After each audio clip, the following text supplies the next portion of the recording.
Embrassez-moi, un film de 1932 de Léon Matteau d'après la pièce de théâtre de Tristan Bernard et Yves Mirande, avec dans les rôles principaux Tania Fedor, Jeanne Elbling, Georges Milton, Abel Taride et Maurice Escande. Le sujet, Milton alias Boucatel, négociant en vin, s'est enrichi, mais il n'a pas perdu sa vulgarité.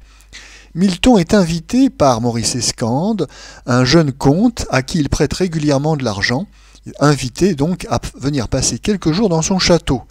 Milton épouvante tout le monde par ses façons communes et sa vulgarité, mais il gagne très vite la sympathie de la famille, et notamment la délicieuse comtesse interprétée par Jeanne Elbling.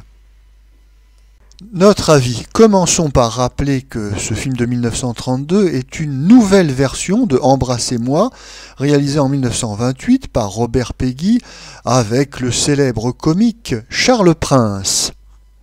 Ce film est réalisé par Léon Matteau, qui fut à l'époque du muet un acteur très populaire et qui est passé de l'autre côté de la caméra à partir de 1928. Alors il réalise donc Embrassez-moi qui, comme on dit à Hollywood, est un véhicule au service de la grande vedette de l'époque, Georges Milton.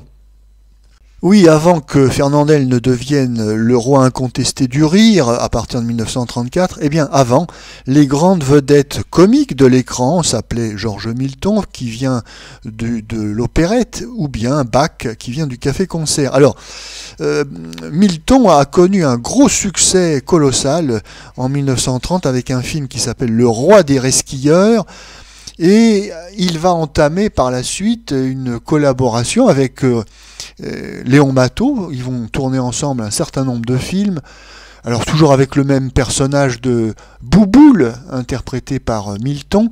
Nous avons la bande à Bouboule, Bouboule premier roi des nègres. Donc il y a Embrassez-moi, Nu comme un verre, et le célébrissime Le Comte Obligado. Et dans cette série, eh bien, Embrassez-moi s'en tire plutôt bien. C'est un film assez agréable à regarder et qui dispose d'un budget important et qui se voit à l'écran, ce qui fait toujours plaisir aux spectateurs. On est dans un beau château et donc c'est un décor authentique, historique. Ce décor historique est bien mis en valeur par Léon Matteau. On a des scènes assez chic et clinquantes, hein, bon.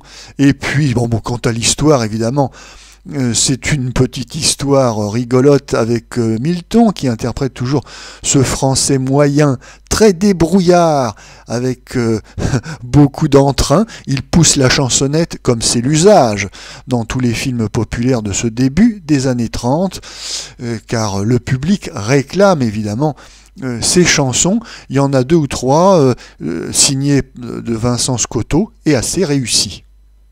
Le reste des acteurs qui, rappelons-le, sont au service de Georges Milton s'en tirent plutôt bien, et dans le lot on notera évidemment le numéro assez réussi de l'acteur de second plan mais très connu, Sy Noël, qui nous régale de ses mimiques comiques.